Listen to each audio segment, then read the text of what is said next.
Welcome to another episode of Wise Tech for Wise Money. I'm your host, Gary Wayne, from A1 Solutions International, where we help financial service leaders scale with AI, compliance, risk management, and smart marketing. Today's episode is titled Navigating the Changing Landscape of Home Finance with Fowler Smith Mortgages and Protection.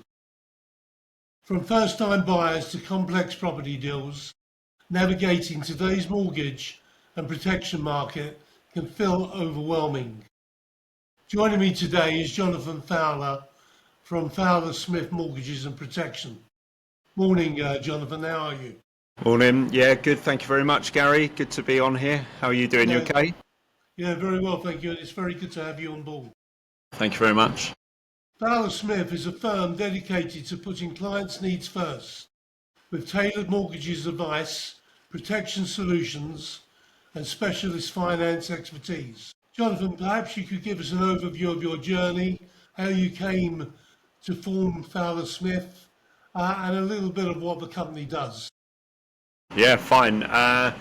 So the journey, I would say that the journey, I don't know how abstract you'd like me to go, but the journey probably started in my younger years, idolising people like Alan Sugar and Steve Jobs, where I always knew that I wanted to own a business, run a business, and be entrepreneurial. So from a young age, I was maybe introduced to the world of finance by my dad, who's always worked in banking all around the world. So I've always had an interest in it. Funnily enough, I never wanted to work in an office, but here I am every day in my office, but there we go. So growing up, I always knew that I wanted to have a business and go from there. So in my teens, I would look for little ventures that I could do, whether that was starting an online car forum. It was an interest at the time, and navigating different ways of thinking what I can do to essentially make money. I ended up going to university to study film, of all things. It wasn't my first choice. I was very into English language and English literature, but ended up studying film because I enjoyed the script writing. Funnily enough, that was the time when the iPad first came out, and then I got an iPad, and I saw that at university everyone was enamoured by the iPad. Oh my God, look, you got the iPad. And I was like, yeah, it was quite cool. So I found a gap in the market to start importing products over from China, not iPads, but Android tablets, which were a fifth of the price. Started selling some of them. Lo and behold, that snowballed a little bit. It turned into an actual business. My first limited company as well, and I started to build a brand. It was e-readers at the time because I was trying to compete with the Kindle.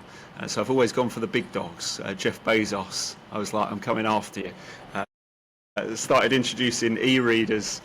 Did quite well around the world. Had some book deals in Canada. Had some interest in the further afield. It was one of my products was quite popular in Russia, funnily enough. So there we go, because it could read Cyrillic, whereas a lot of the others couldn't. So I started doing that, got very interested in that. Obviously couldn't keep up with competition because I was 18 years old at the time, and couldn't keep going, but I got the bug for it. I loved it, and I did kind of think everything that I'd touch in that business would turn to gold, and obviously when that didn't happen, I learned an awful lot. I would never change that for the world because it taught me so much about wanting to go full steam ahead, and also realising when to go full steam ahead and when not to.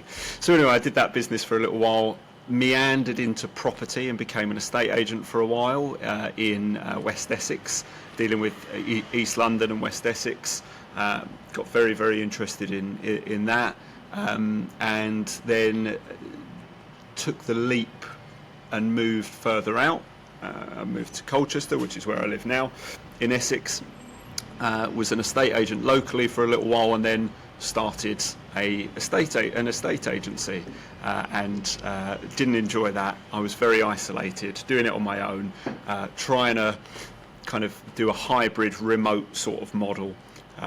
So in between the estate agency activities, I then started studying CMAP to become a mortgage broker.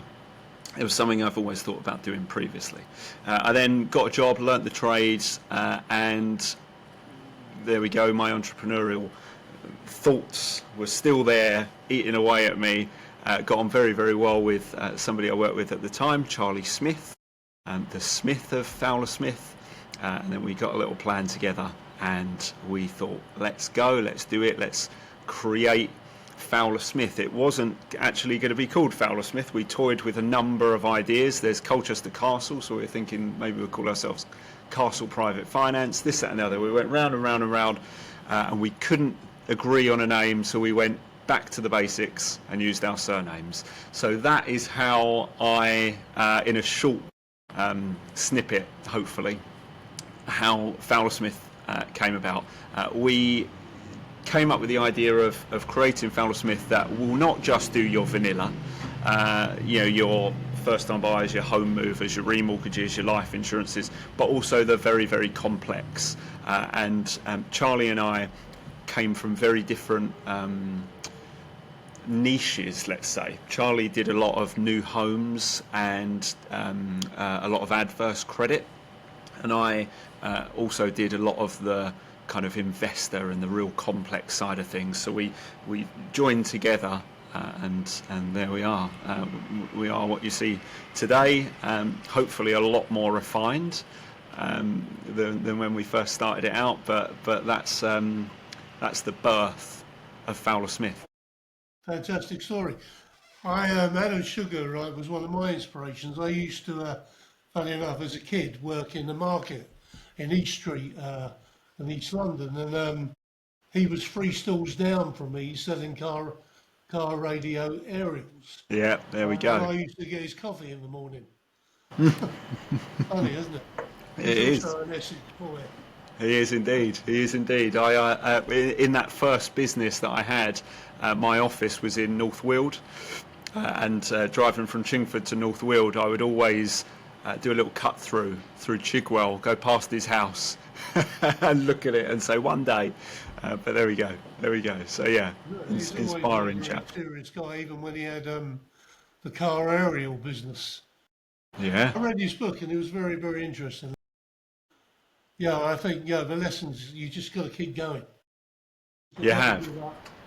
You understand that rejection is a learning path. It's not the end of your, that's how you learn, and that's how you move forward in business.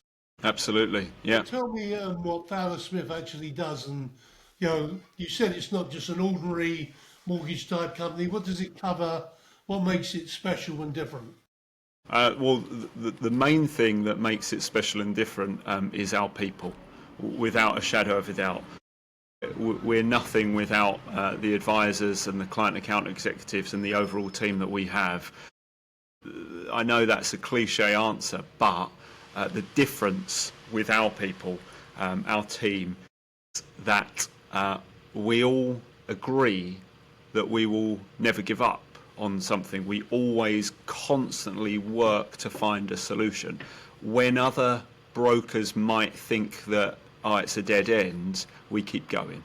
And even if we can't find an immediate solution, we will at least have learned a lot on the way.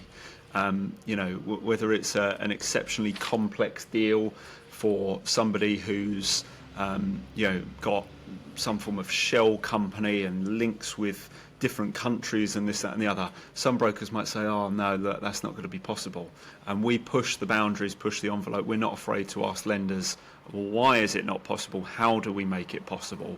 And even if the answers are no, we can relay that to the client, but we'll figure out a pathway going forwards. So genuinely, when I say us as a company, how we're different, it is because of our people and how we're constantly wanting to learn. When we get told no, we keep pushing the envelope to make it work. And that's, I mean, if anyone takes a little look at some of our reviews online, that is kind of immortalised on the web that we do that. But other than that, talking a little bit more generically, we're very knowledgeable in a number of fields. So whether it's your standard kind of purchase, remortgage, home mover, shared ownership, right to buy, you kind of more standard, in my opinion, more standard mortgage types, we can do it. We're great at it. We push underwriters and lenders, and we use our relationships to see what we can do to always give the client the solution that they want. But also we do deal with the majorly complex. You know, somebody's buying a 22-unit, multi-unit freehold block, and you know, they want to get that on some sort of type of mortgage there, or an expat who's based overseas and got a 400 odd property portfolio. We're not shying away from it. We know how to deal with it. We know how to deal with corporate leases. We know how to deal with all of that stuff. So we every type of mortgage or lending there is, we love it, and we learn it, and we learn the ins and outs of it so we can deliver to a client. Yeah, that's very good. I mean, a lot of brokers you talk to, they just want the vanilla deals, and if they can't get a straight easy deal, they just walk away. There's only a few companies out there that I see that deal in the niche markets. That's it. You just talked about, you know, people overseas, big portfolios, expats, entrepreneurs, can't show all their wealth, etc. You know, there's a big market in that, but not many people serviced in that. 100%. I mean, you know, a standout case of ours was a client who needed some funding for a business injection, and a lot of lenders were obviously not happy about, you know, residential lending to fund a business. But, you know, you speak to some private banks, you put the business plan on the table, you know, all the lenders say no, but you keep going. The client's thinking, oh, it's not going to be possible. And you just say, well, just leave it with us. We have the conversations. In the end, you get it done. You know, lending in the millions of pounds, and clients are surprised that it's even doable. So yeah, we say no. We never say no. Sorry, to any request. We ask for the time to research it, and then normally we find a way. That's fantastic, because a lot of banks and a lot of people out there in this business, they want to lend to people that don't need it, but they never want to lend to the people that do really need it. That's it.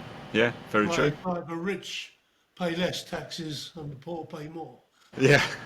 It just seems to be upside down, but that's the way of the world. In the mortgage and protection market, you specialise in what are the biggest shifts you've seen in the last 2 or 3 years? So, I mean, me personally, I've always kept a very strong and keen eye on the buy-to-let market. I think we've seen some huge shifts there, which I'll go into in a little bit more detail. But otherwise, what I will say is that I've seen high loan-to-values coming back in full force. You know, there's some lenders doing 100% loan-to-value lending. There's some lenders who need maybe 2% deposit. So it's interesting. There's obviously a big push. You know, there was the government-backed kind of scheme to get people on the ladder. So we're seeing high loan-to-value lending coming back quite dramatically and quite strongly. Do I agree with really high lending? Is a different question. But yeah, I mean, we're seeing a lot of that coming back. I mean, especially COVID, we saw so much stuff capped at 60% loan to value or 75% loan to value. You know, a lender like HSBC was the only one still there at high loan to value, and now you got, you know, lenders fighting for 90%, 95% business, which is great. It gets people on the ladder, but I just really wish that although the government back that sort of high loan to value lending, there needs to be some sort of an initiative, in my opinion, to ensure that those people are protected. We as advisors, it's our duty of care to obviously discuss protection, life insurances, critical illness, income protection, all of that stuff. But I just wish there was more of a push from the government to make that kind of it always used to be that you had to take out a life insurance when you take out a mortgage loan. Now you don't. So I always think about those people who are taking 100% mortgages, and it's not a requirement that they have life insurance alongside it. I think there needs to be a lot more education out there with this high loan to value lending coming through. Is the high loan to value lending just for first-time buyers, or is it for anybody? Yeah, I mean, there's some like very high loan to value, like the 100% loan to value lending that will be focused on first-time buyers, but a home mover can get 95% as well. A home mover can increase their loan to value a lot.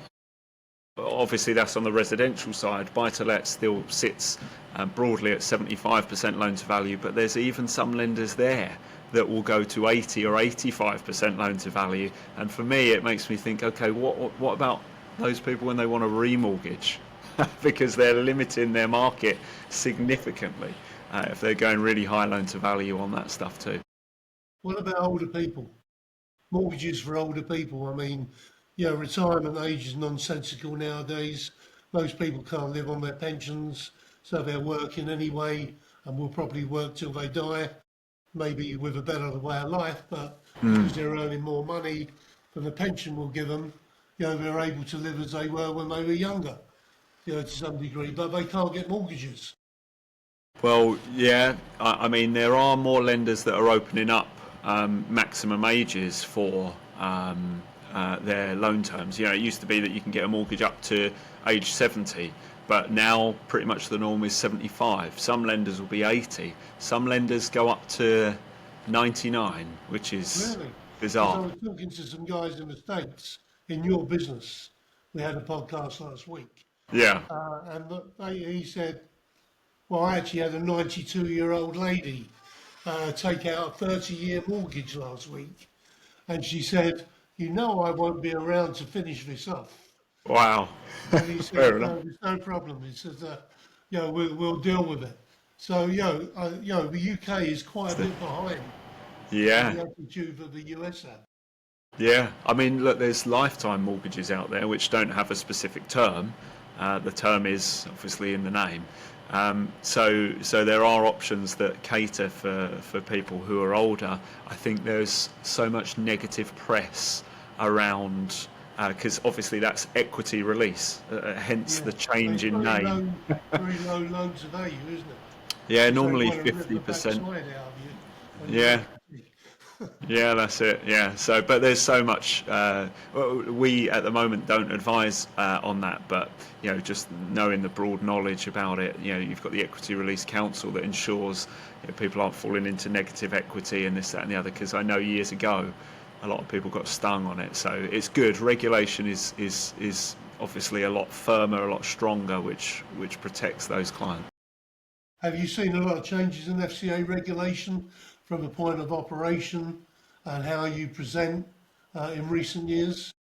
So the biggest change really has been consumer duty coming in. Consumer duty came in, obviously prior to that it was TCF, treating customers fairly. Consumer duty is obviously kind of TCF on steroids. There was a lot of fear, I think, about consumer duty. You have to do a consumer duty return each year. You have to make sure that fees are presented.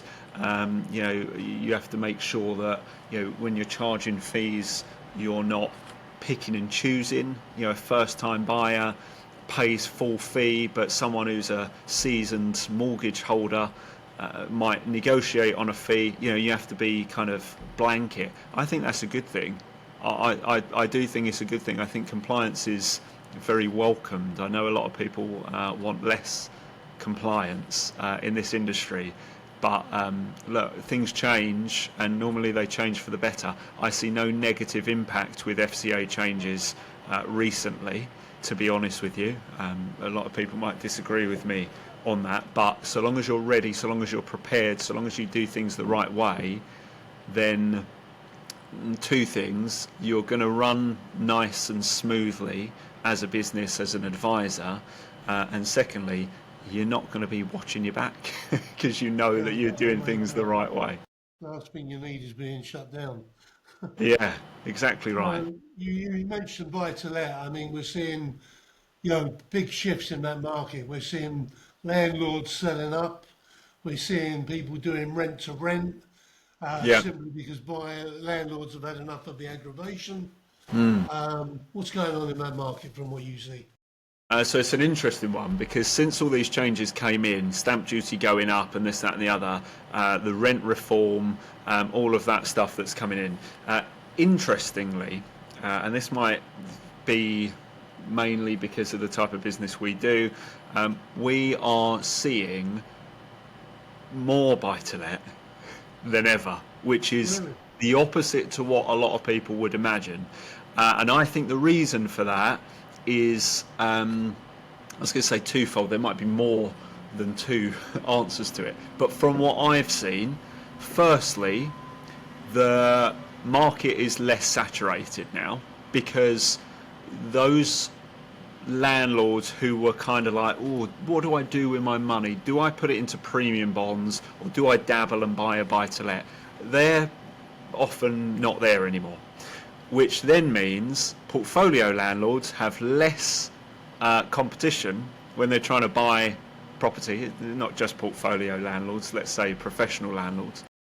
So they can then get a better deal on a buy-to-let property because there's less competition. Prices aren't being pushed up.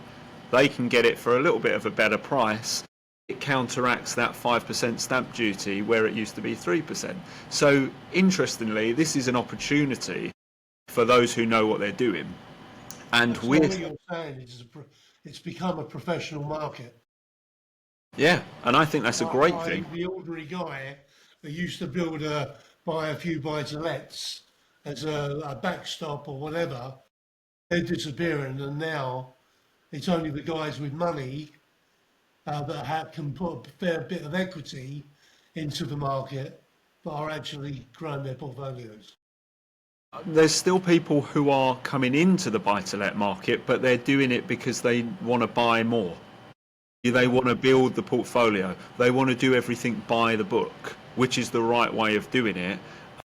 But yeah, we're seeing, landlords, client of ours, one of them who's buying 10 at once. Oh, stamp duty's increased, great. I'm going to buy 10 more. How do they get mortgages on that? Because I thought the building societies and banks were limiting the amount of ownership you could have on, a block, or how many you could actually mortgage. Oh, yeah, there's exposure limits, of course, but we can use multiple banks. Right. Yeah, there's a client who was buying at once. I won't go into the story too much because it fell through on the week of exchange, which was quite a tough one for me. But they were buying a portfolio of 484 properties at once. So it's an interesting one because we all hear the scare tactics, we hear all the negatives, but actually buy-to-let lender appetite is there, I think, more than ever. We've got more mainstream lenders who are introducing more niche kind of criteria. You've got,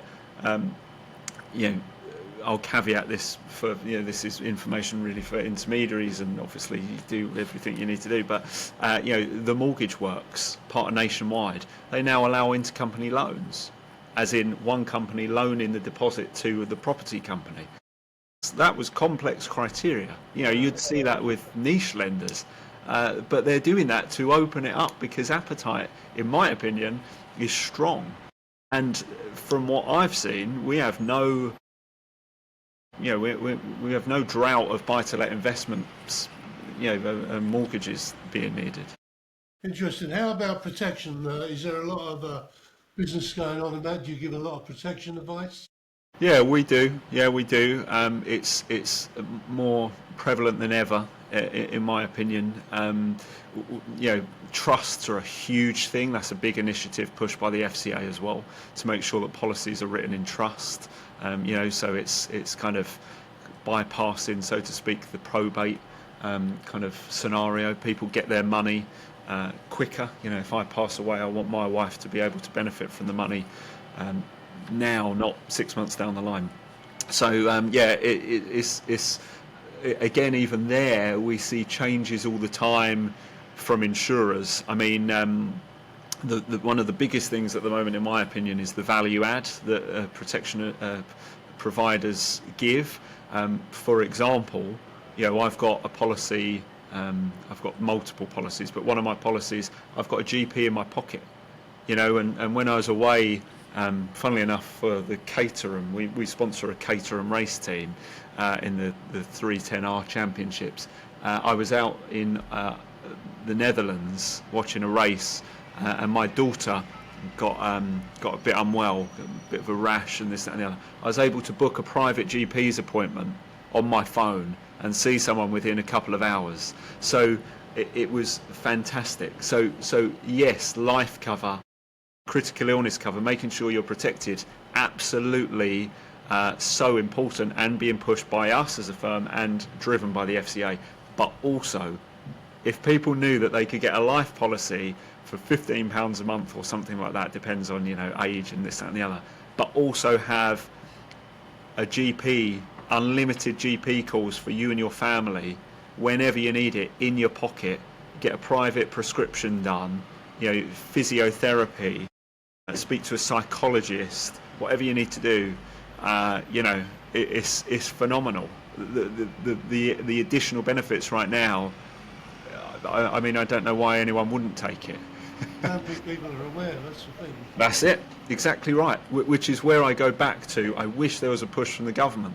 I really do. There's a push for getting people on the ladder. What about keeping them on the ladder? Well, I think we touched on credit cases, but how do you deal with impaired credit ratings, etc.? So I almost feel like it's a little bit easier than it used to be, because lenders again have got appetite for it.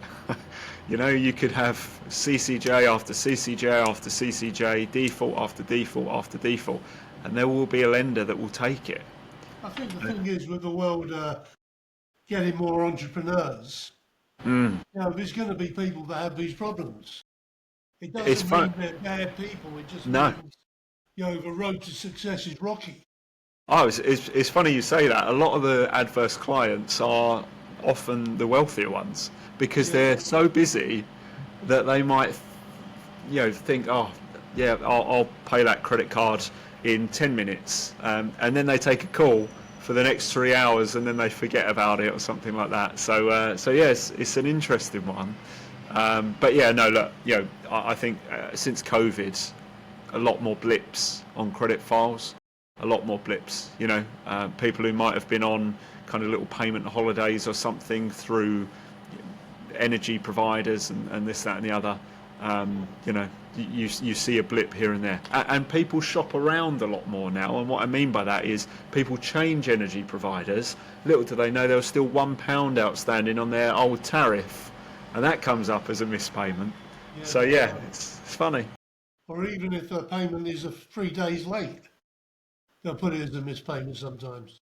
Well, that's it. Yeah, absolutely. Or people who go to their local gym, tap in their registration, but it doesn't register, and then they end up with a CCJ because they've got a automated parking ticket that they never knew about. It's bridging and financing development. Development finance. Do you do a lot of that, and what are you seeing out there on that?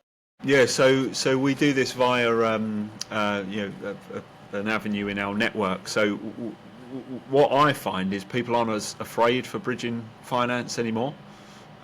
People are very willing to get bridging finance. It might again be changes of regulation, or it might just be having conversations with people who know how to do it properly and have a firm exit. You get a lot of people wanting to. Chains collapse a lot, right? When you're selling a house, a buyer might pull out, move on to other things, get itchy feet. but then people still want to buy that end property, so they'll get a bridge to make sure that that still happens, all the while they're selling their property in the background. So long as you've got a safe and secure exit, people are quite comfortable with it. But we do see the landlords doing it, buying these rundown properties. I'll be honest, we see that more up north because everything gets eaten up quite quickly in London and surrounding areas.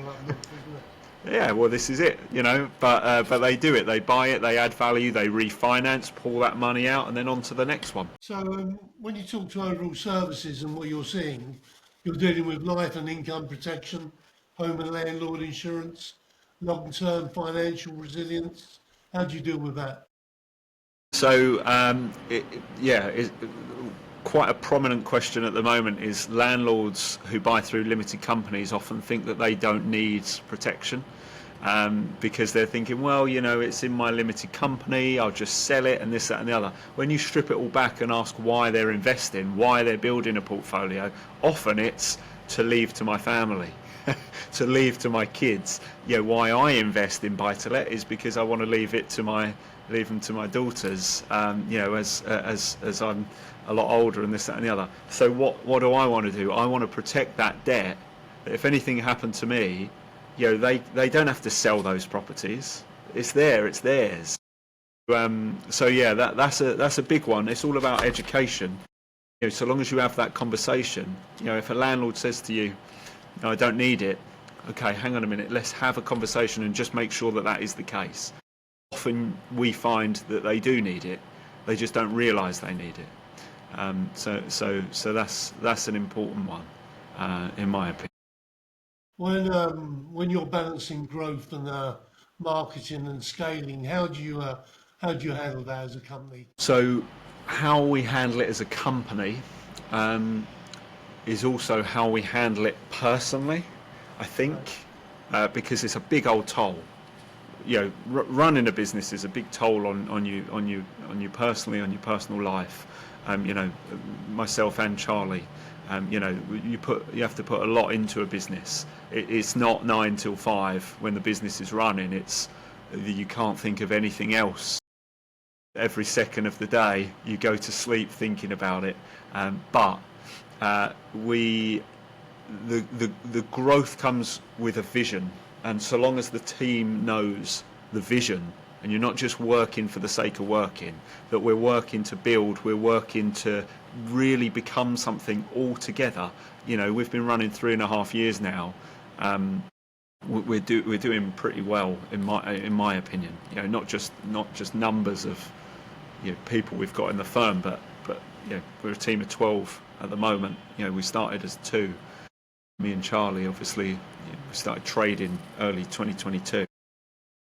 But so long as everyone knows what we're working towards, why we're doing what we're doing, what our values are as a company, what we embody and what we envision every single day, it gives us all a purpose. We're not working for nothing. Last year I addressed the team with our internal vision that takes us all the way to the year 2040, 15 years from now. But that's important to me, that everyone knows why we're doing this, and why they'll benefit, why everyone will benefit, why we're doing what we're doing, because it's tough. In this industry, I think there was a stat, and I don't want to misquote it because I've not got it in front of me, but it was people in the financial services industry, their stress levels, or it was something like that. I can't remember who released it, but it's exceptionally high. The mental toll is exceptionally high. So knowing what we're working towards it means that we all want to grow together. So It only eases the stress. Pardon? Having a target eases the stress. It eases the stress, yeah. It gives you something you're working towards, and because there are times when you think, what's this for? And then you realise, actually, it's because of this. It's because of this. So there we go. When you look at compliance, etc., how do you deal with that? Do you have any automation in place, or is it all done manually?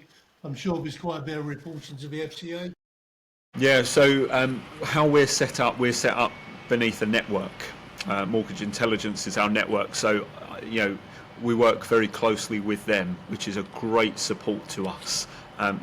We ensure that we're working within their guidelines that are set by the FCA. We check everything. If we're unsure, we don't go ahead blindly, we check. I do our FCA consumer duty return each year. That's looking at the business as a whole, what we're doing, what we do need to improve on, what steps we need to take.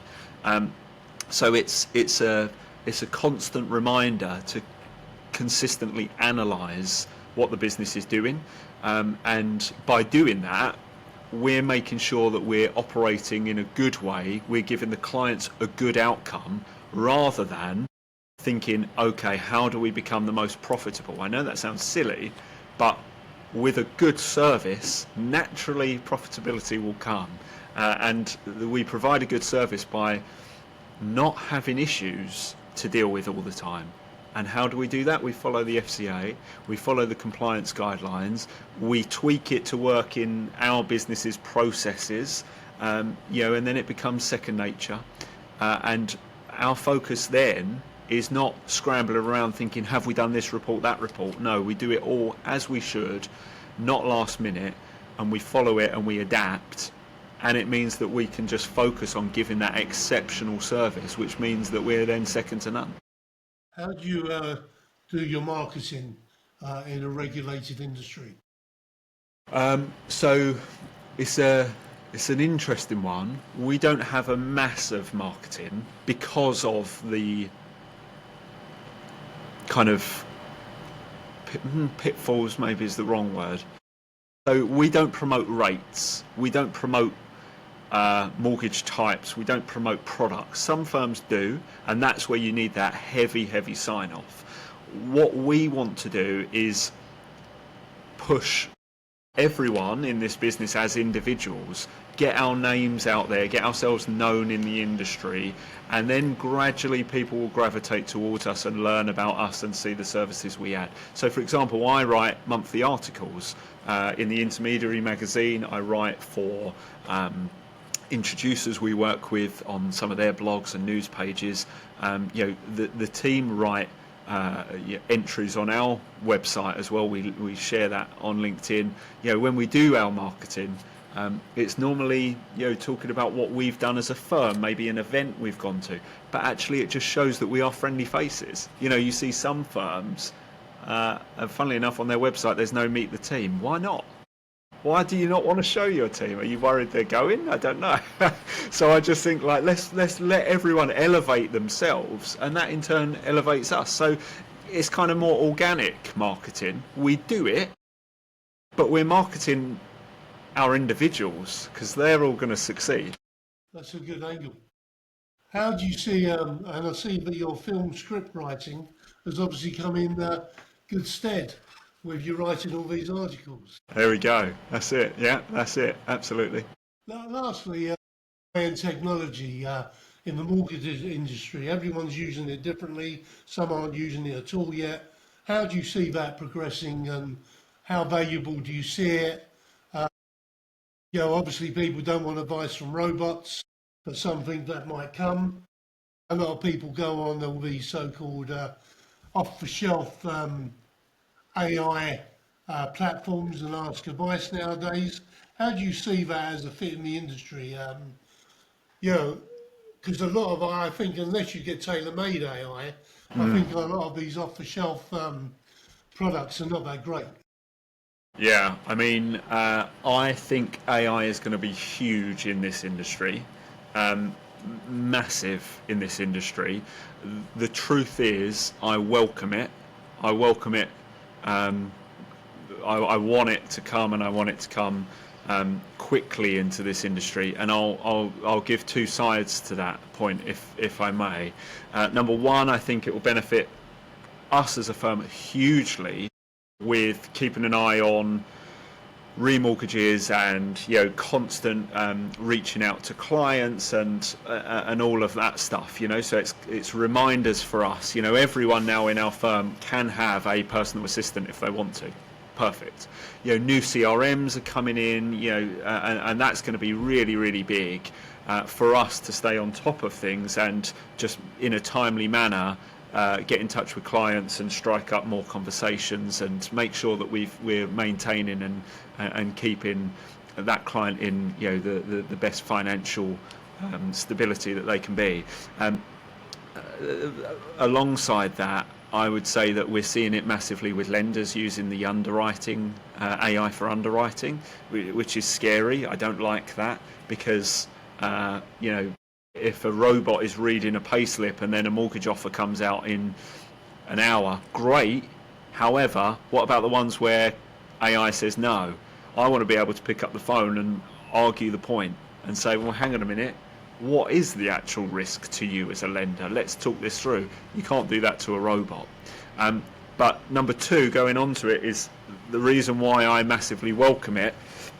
It might be a selfish reason, Gary, but I do think that, as you say, people aren't going to want advice from robots and this, that and the other. Agreed. But I do think a lot of brokerages are going to go down that route. I think they are going to think, well, look, we can cut costs massively. We can get AI to advise our clients. Happy days. We're going to get so much more profit as a business. And I want them to do it because we will do the old school. I want us to become the niche and do human to human. That's where our value has always lied, and I want that to stay that way. So people will always want. I don't care. Exactly. So yeah. So from a exactly right. So from a selfish perspective, I want the other firms to do that, and then we'll be the old school way because that's what we're good at and that's what we like to do. So yeah, there you go. All right. Well, this has been a really insightful meeting and podcast. I mean, it's been a longer one. We're almost at 45 minutes. Sorry. No, that's fine. I've really enjoyed it. I mean, I've learned a lot as well, actually, because I'm really interested in what's available out there. And really, what you read doesn't touch the science. So, it's been very, very good. If people want to get in touch with Fowler Smith and obviously use your services, where can they find you? Best bet would be go on to our website, fowlersmith.co.uk. Otherwise, you can give us a call 01206 635 550, or go on our website, click the Get in Touch button, and then we'll help you from there. That's great. Well, I think it's been very, very good, Jonathan. I've really enjoyed it. I'm just going to sign off, but I'd love to have a word with you in a minute. I'm Gary Wayne. Thank you for listening today. You can reach me at Gary Wayne, A1 Solutions International. I'm on LinkedIn. I'm also, my email address is gary@a1solutionsinternational.com or via our website. Thank you very much for listening.